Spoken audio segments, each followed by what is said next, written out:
TVS Apache 160 carburettor নষ্ট হয়ে গেছে। এই কার্বোরেটর না খুলে দেখা যাব না। আপনারা দেখেন এই কার্বোরেটর ভিতরে কি অবস্থা হয়ে গেছে। দেখেন এই কার্বোরেটর ভিতরে পিস্টনটা আপ ডাউন করে না। এই দেখেন পিস্টনের ভিতরে দাগি হয়ে গেছে। তে কার্বোরেটর খুলে দেখাবো যে কি অবস্থা হয়ে গেছে।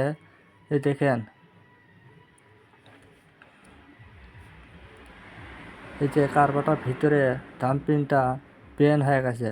মাঝে মাঝে তেল পড়ে স্টার হয় না, চালালে গ্যাপ মারে। দেখেন এই কার্বোরেটর চেঞ্জ করে দিব। তে কার্বোরেটর বন্ধু কার্বোরেটর কত নিছে? 2700। এই 2700 টাকা নিছে। ঠিক আছে, কার্বোরেটর তে লাগাবো। আপনারা দেখেন অনেক সুন্দর কার্বোরেটর। ঠিক আছে।